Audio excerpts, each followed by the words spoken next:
नमस्कार, स्वागत है आप सभी का हमारी खास पेशकश मुद्दा में। आपके साथ मैं हूं घनश्याम उपाध्याय। मुद्दा में आज बात होगी महाराष्ट्र की सियासत की, गठबंधन में गांठ की, बदलते सियासी रिश्तों की। महाराष्ट्र की सियासत एक बार फिर गर्मा गई है। बीजेपी को सत्ता में आने से रोकने के लिए बनाया गया गठबंधन महाविकास अघाड़ी में सब कुछ ठीक नहीं चल रहा है। गठबंधन में शामिल पार्टियों के सुर बदल रहे हैं। सरकार के नेता भले ही अपनी सरकार के 5 साल पूरे होने का दावा करें, लेकिन 3 दलों के इस गठबंधन में रार और तकरार बढ़ रही है। शिवसेना के एक विधायक की सीएम मुख्यमंत्री उद्धव ठाकरे को लिखी चिट्ठी से रार सतह पर आ गई है। विधायक प्रताप सरनाइक ने चिट्ठी में लिखा कि हम आपके नेतृत्व में विश्वास करते हैं, लेकिन कांग्रेस और एनसीपी हमारी पार्टी को कमजोर करने की कोशिश कर रही है। मेरा मानना है कि अगर आप प्रधानमंत्री मोदी के और करीब जाएं तो बेहतर होगा। अगर हम फिर साथ आ जाएं तो पार्टी और कार्यकर्ताओं को फायदा होगा। प्रताप सरनाइक ने कांग्रेस एनसीपी पर गंभीर आरोप लगाए। उन्होंने कहा कि कांग्रेस अकेले लड़ना चाहती है और एनसीपी शिवसेना के नेताओं को तोड़ने की कोशिश कर रही है।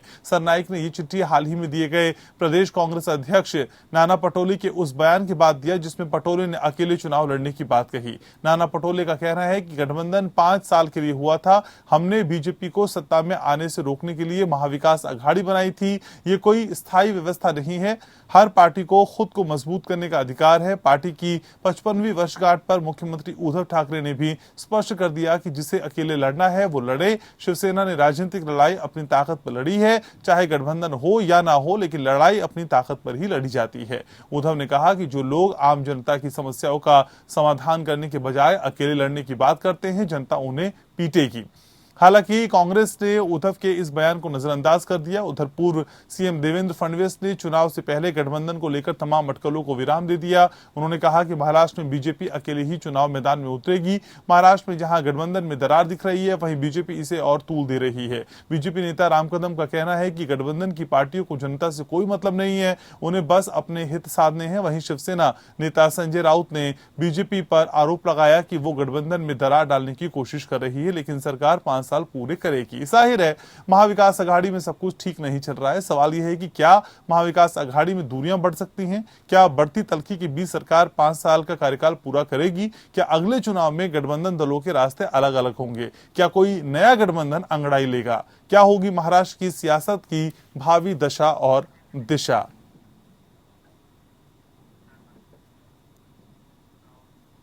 और चर्चा की शुरुआत करें उससे पहले सुनते हैं शिवसेना नेता संजय राउत का बीजेपी पर क्या आरोप है और बीजेपी नेता राम कदम का गठबंधन पर कैसे निशाना साध रहे हैं। महाविकास आघाड़ी में जो 3 प्रमुख दल शामिल है, कांग्रेस और एनसीपी, शिवसेना तो है, हम तीनों एक दूसरे के साथ बहुत मजबूती से खड़े हैं और खड़े रहेंगे। ये सरकार चलाने की कमिटमेंट 5 साल की है।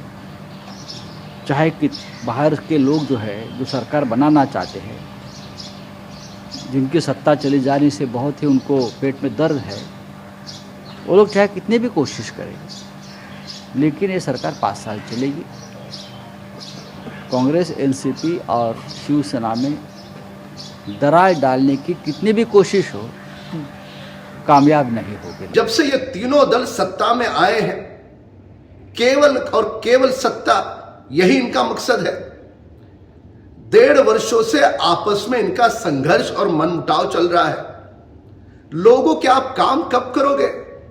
आपके झगड़े कब मिटेंगे? उसके पश्चात विकास के काम कब शुरू होंगे? यह सवाल महाराष्ट्र की जनता का है। पर दुर्भाग्य यह है कि तीनों दल दिन प्रतिदिन अपने सत्ता के लालच के कारण लोगों का सही समय। तो महाराष्ट्र के बदलते सियासी रिश्तों को आज समझने की कोशिश करेंगे। मेरे साथ कुछ खास मेहमान जुड़ रहे हैं, परिचय मैं आपका करा दूं। मेरे साथ डॉक्टर धनंजय गिरी जुड़ रहे हैं बीजेपी महाराष्ट्र से। मेरे साथ गोपाल तिवारी जुड़ रहे हैं कांग्रेस से। संजय द्विवेदी चर्चा का हिस्सा होंगे शिवसेना से मेरे साथ। तो गोपाल तिवारी जी, सबसे पहले आप ही के पास आना चाहूंगा। ये जो बदले बदले सुर दिखाई देते हैं, इसके पीछे की वजह क्या है? क्या मन उबने लगा है एक दूसरे से? नहीं, बिल्कुल नहीं उपाध्याय जी। देखो, कांग्रेस पार्टी भारत का स्वतंत्रता इतिहास करने में योगदान है। महाराष्ट्र में संयुक्त महाराष्ट्र का कलश यशवंतराव जी चौहान कांग्रेस के जो थे, उन्होंने 105 लोगों की सादत पे संघर्ष हुआ और जब महाराष्ट्र की स्थापना हुई, और कई बार महाराष्ट्र का नेतृत्व कांग्रेस ने किया है। अभी वास्तव में प्राप्त परिस्थिति में जब हम चुनाव लड़े थे तो हम साथ में नहीं लड़े थे, ये भी वास्तविकता है, क्योंकि हम खिलाफ लड़े थे। लेकिन जब भारतीय जनता पक्ष और शिवसेना का 30 साल का गठबंधन, उन्होंने जो कि अपना पक्ष है उसके साथ जो विश्वासार्हता है, क्रेडिबिलिटी है, वो नहीं मेंटेन कर पाए, तो वो वास्तवता यही है कि भारतीय जनता पक्ष के लोग राज्यपाल कोश्यारी को मिले और चंद्रकांत पाटिल, देवेंद्र फडणवीस, उन्होंने अपना लेटर दिया कि हम सरकार नहीं बना सकते, और वहां राज्यपाल भवन के बाहर आके उन्होंने कहा कि हम गवर्नमेंट नहीं बना। तो ठीक है ना गोपाल जी, ये मान लिया जाए ना कि दिल असल में नहीं मिले, दल तो मिले लेकिन मजबूरी में दल मिलाए गए, दिल नहीं मिले। उन्होंने जो प्रस्ताव रखा तो कॉमन मिनिमम प्रोग्राम के ऊपर हमने उनको जो भी है सपोर्ट किया है, और अपनी अपनी पार्टी की आइडियोलॉजी, अपना खुद का एजेंडा भी है। तो वो हम 5 साल ये सरकार अच्छी तरह से चलेगी, जो संजय राउत जी कह रहे थे वो बिल्कुल सही है। वास्तवता यह है कि ये भारतीय जनता पक्ष ने जो भी कर्जा किया है वो नहीं संभाल पा रहे थे, उनका कुछ अंदाज अलग थे कि अब की बार 200 पार बोल रहे थे, वास्तवता वैसे नहीं, 123 से 75 पे आए, और कांग्रेस राष्ट्रवादी के इधर उधर से छिपना छिपटी करके वो 103 तक आ गए। तो अब ऐसे में जब उनका जनाधार भी पहले से 5 साल इस गवर्नमेंट रहते हुए उसकी तुलना में नीचे आया, और हमारा कुछ न बड़ा है। गोपाल जी, तो गोपाल जी सुन भी लीजिए सर। गोपाल जी, इसका मतलब, गोपाल जी इसका मतलब आप अवसरवादी हैं, आप अपॉर्चुनिस्ट हैं सर। जहां मौका मिलता है, जैसा मौका मिलता है उस हिसाब से काम करते हैं। सवाल नहीं सुनना चाह रहे, शायद आपका आवाज मेरी नहीं जा रही, दुरुस्त करता हूँ, आपके पास आऊंगा, लौटूंगा। संजय द्विवेदी भी मेरे साथ हैं। संजय जी, असल में ये मान लिया जाए कि ये जो दल आपस में मिले थे उसमें दिल मिलने जैसी कोई बात नहीं थी।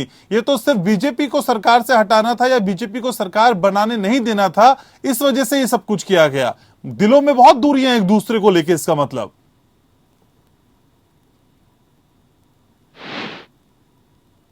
संजय द्विवेदी, आप हैं मेरे साथ? संजय द्विवेदी तक शायद आवाज नहीं जा पा रही है। गोपाल जी लगातार मत बोलिए सर, आपकी आवाज नहीं आ रही है, मैं आऊंगा आपके पास। डॉक्टर धनंजय गिरी भी मेरे साथ हैं। डॉक्टर धनंजय, मैं उम्मीद कर रहा हूं मेरी आवाज आप तक पहुंच रही होगी सर। मैं ये जानना चाहता हूं कि असल में इस पूरी घटनाक्रम को, इस पूरे खींचतान को बीजेपी कैसे देखती है, क्योंकि कहीं ना कहीं प्रत्यक्ष और अप्रत्यक्ष तौर पर बीजेपी पर डोरे डालने की बात कही जा रही है। घनश्याम जी, देखिए ऐसा है कि भारतीय जनता पार्टी देश के 130 करोड़ जनता को और जनमानस को जो समझ है उसी के साथ है और उसी के साथ खड़ी है। जो हम भारत बड़ा दल होने के कारण हमारा दुख पड़ा है, और हमारे साथ जुड़े हुए थे जो आइडियोलॉजिकली हमसे जुड़ा हुआ था दल, वो व्यक्ति हो, दल हो, वो किसी दलदल में जाकर के अगर फंस गया है तो वहां से निकल के आना चाहते हैं तो हम उनका स्वागत करेंगे। कोई भी अपना अगर पड़ोसी होता है तो निश्चित तौर पे पीड़ादायी होता है। और जिस आइडियोलॉजी को देख के सेना शुरू से चली है, सेना के नाम का मतलब ही क्या है? शिवाजी ने हिंदू पातशाही के इसी आइडियोलॉजी को लेकर के बंदे पाला साहब ठाकरे सम्राट कहलाए और उसी आइडियोलॉजी पर चले। और अगर आइडियोलॉजी से भटकने के बाद एक आम कार्यकर्ता शिवसेना का या तमाम लोग की महसूस कर रहे हैं कि जिन दलों के साथ जुड़े हैं दलदल हैं और वो निकलने का प्रयत्न कर रहे हैं, भाई होने के नाते बनता है कि उनकी मदद करें, किसान और राष्ट्र हित में जो उचित है उसमें हम अपना योगदान करें, खड़े हो। डॉक्टर धनंजय, असल में ये अवसरवादिता है ना, जिसको जहां जैसा अवसर मिल रहा है वो वैसे काम करता है। एक किसी पार्टी के साथ जुड़ना, उसकी विचारधारा के साथ मैच करना और लंबे समय तक रहना राजनीति का हिस्सा नहीं हो सकता। इसको मैं ऐसे भी समझे फिर। घनश्याम जी, आप बिल्कुल, दो चीजें हैं, पॉलिटिकल पॉलिटिक्स है, इलेक्टोरल पॉलिटिक्स है। आइडियोलॉजिकल पॉलिटिक्स में भाजपा जहां थी वहीं है।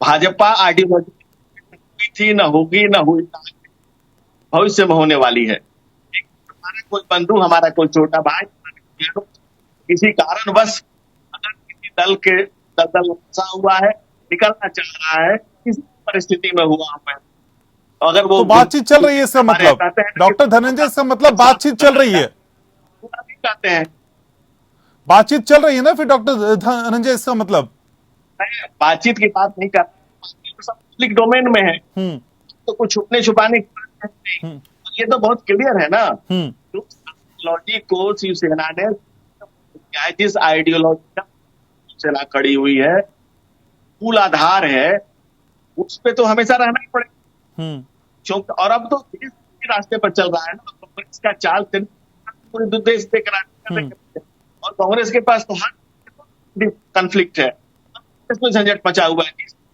कांग्रेस है वो साथ सरकार में है या सरकार नहीं भी है, कांग्रेस के साथ यही प्रॉब्लम है, और कांग्रेस के साथ जाने से पहले भी विचार करना चाहिए था, पहले नहीं विचार किए, कोई बात विचार किए, जब जागो तभी सब मिला है।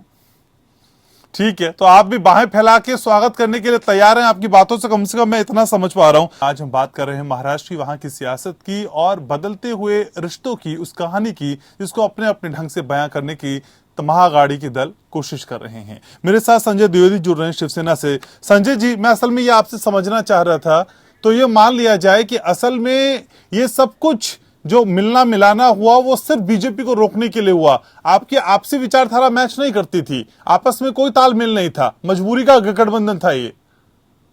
नहीं, ये आपने किसने कह दिया कि हमें मजबूरी गठबंधन? अच्छा, मजबूरी गठबंधन नहीं है, ये विकास के लिए कॉमन मिनिमम प्रोग्राम बनाकर हम लोगों ने गठबंधन किया है। तो क्या आप मान लीजिए कि सरकार चलेगी 5 साल, और सरकार चलने के बाद चुनाव जो लड़े जाएंगे आगामी विधानसभा के, तो कांग्रेस, एनसीपी और शिवसेना मिलकर लड़ेगी चुनाव। बीजेपी का अपना मत है, बीजेपी राष्ट्रीय नेता तो क्या सोचता है, अकेले लड़ेगा, बाहर जाएगा, उससे हम लोगों को लेना देना नहीं है। लेकिन जहां तक मैं अपने शिवसेना की बात करता हूँ आपसे, शिवसेना का बिल्कुल एक जान लीजिए, सरकार बढ़िया चल रही है, तीनों मिलकर सरकार चला रहे हैं, 5 साल सरकार चलेगी और आगामी 20 साल सरकार चलेगी, और शिवसेना, कांग्रेस, एनसीपी मिलकर चुनाव लड़ेंगी।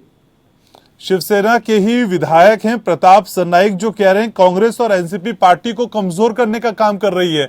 उद्धव ठाकरे को चिट्ठी भी लिखी है इन्होंने, इनके बारे में क्या कहेंगे, ये क्यों कह रहे हैं ऐसा? मैं अगर प्रवक्ता बनकर आपको बयान दे रहा हूँ तो ये मेरा संगठन का बयान है। अगर मैं इंडिविजुअल संजय द्विवेदी बन के बयान दे रहा हूँ तो मेरा इंडिविजुअल बयान है। अब इंडिविजुअल आदमी क्या सोचता है, बहुत से ऐसे नेता हैं जो अपनी विचार रखा करते हैं, उन विचारों को मानना या नहीं मानना वो राष्ट्रीय नेता तो कर्तव्य होता है। आप भारतीय जनता पार्टी में देख लीजिए, अभी यूपी में देख लीजिए, कोई कह रहा है ऑक्सीजन नहीं मिल रही, कोई विधायक कह रहा है कोई कह रहा था हमारे अस्पताल नहीं मिल पा रहे हैं, हमको वहां भिजवा दीजिए। तो ये अपने विचार हो सकते हैं, नहीं तो बीजेपी से कंपैरिजन थोड़ी है, बीजेपी से कंपैरिजन है क्या आपका? आप तो शिवसेना है साहब।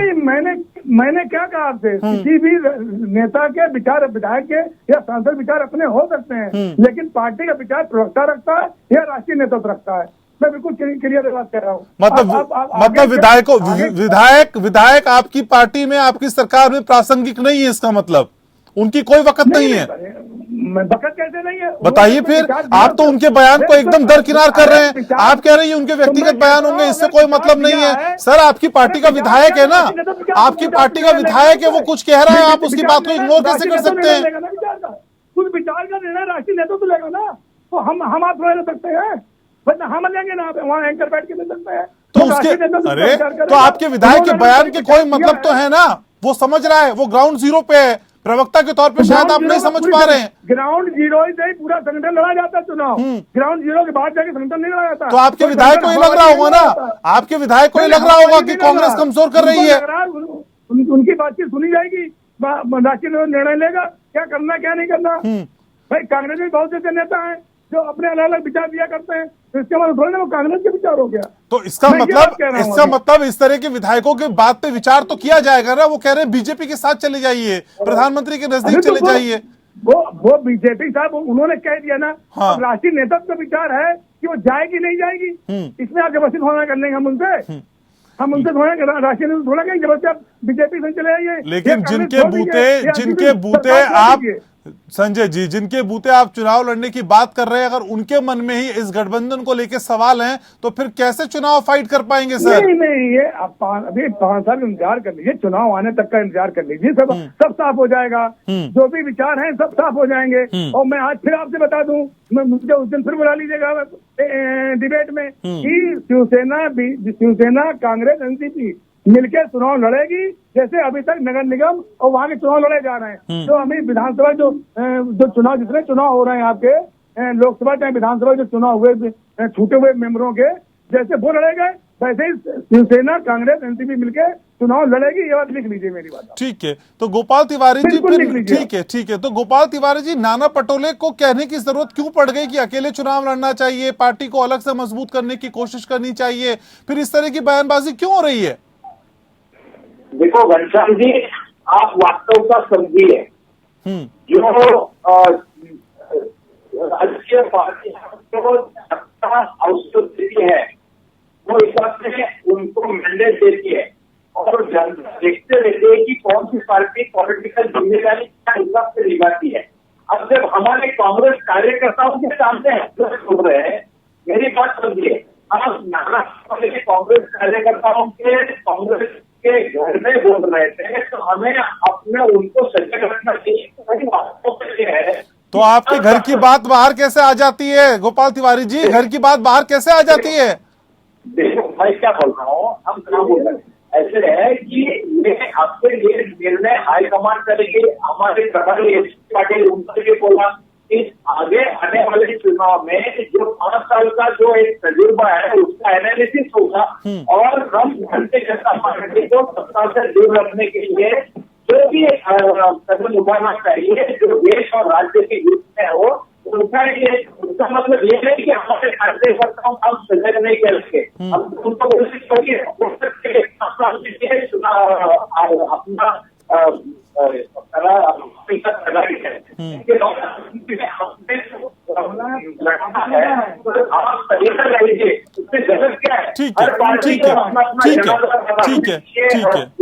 है, समझ गया आपकी बात। डॉक्टर धनंजय गिरी, समझ गया सर। डॉक्टर धनंजय गिरी, तो मुझे तो इस बात से, इस चर्चा से ये लग रहा है, जो शिवसेना की प्रवक्ता की बात सुनी, कि आप ज्यादा एक्साइटेड हो रहे हैं इस रार को लेके, इस झगड़े को लेके, क्योंकि शिवसेना तो इंटरेस्टेड नहीं दिखाई दी। एक विधायक ने जरूर कह दिया हो, लेकिन प्रवक्ता उनके कह रहे हैं ये हमारा मत नहीं है।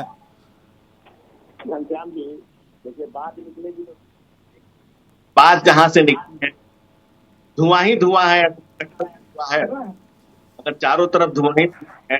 अरे कौवा कान ले गया, उसके पीछे क्यों भाग रहे? कान लेगी ना पहले। एक एक करके द्विवेदी जी, एक एक करके द्विवेदी जी खत्म करने के लिए क्या अपने विधायकों को समझा लीजिए। पहले जो चिट्ठी लिख रहे हैं उनको तो बोलने दीजिए। कोई बात नहीं, चिट्ठी लिखने का अधिकार होता है। ठीक है, तो आप मानते भी तो नहीं ना उनकी बात, आप कह रहे हैं उनकी वैल्यू ही नहीं है। ठीक है, की स्वतंत्रता दी गई संविधान में, ठीक है, उसके अंतर्गत वो चिट्ठी लिखे, वो बड़ा इंटरनल मामला है। ठीक है सर, आपका इंटरनल मामला, ये इंटरनल कैसा हो जाता है जो बाहर आ जाता है पब्लिक डोमेन में? मुझे ये समझ में नहीं आता, आपका ये कैसा इंटरनल मामला है सर जो पब्लिक डोमेन में आ जाता है? गजब स्थिति है सर शिवसेना में। डॉक्टर धनंजय तिवारी जल्दी से बोलिए, मुझे वाइंड अप करना है। घनश्याम जी देखिए, ऐसा है कि नदी तो धारा फूटती है वो नाम जाती है, और ये हर पल को पता है मुख्य धारा से राष्ट्रवाद शिवसेना अलग उसका डिरेड हो जाता है। स्तर पर कार्यकर्ताओं को चुनाव लड़ेंगे का सामना करना पड़ेगा। सालों तक विचार पालने से, विचार करने से सशक्त एक पार्टी बनती है, राज्य का निर्माण होता है। अचानक से उस कार्यकर्ताओं को जन से जो एक आदमी होता है उन्हें पता होता है को झेलना पड़ रहा है, अपनी स्वाभाविक पीड़ा कर रहे हैं और पीड़ा को स्वाभाविक कर रहे हैं कि राष्ट्रवाद के बाद। सर, महाअघाड़ी की इस आपदा में आप अपने लिए अवसर ढूंढने की कोशिश मत करिए, क्योंकि शिवसेना कह रही है ऐसा कुछ नहीं होने वाला है। गोपाल तिवारी, आखिरी कमेंट आपका सर, फिर मैं वाइंड अप कर रहा हूँ। गोपाल जी, ठीक है, गोपाल जी क्या कह रहे हैं? गोपाल जी जल्दी से सर बोलिए, बोलिए बोलिए गोपाल जी बोलिए। मैं एक बात आपको नजर में लाना चाहता हूँ।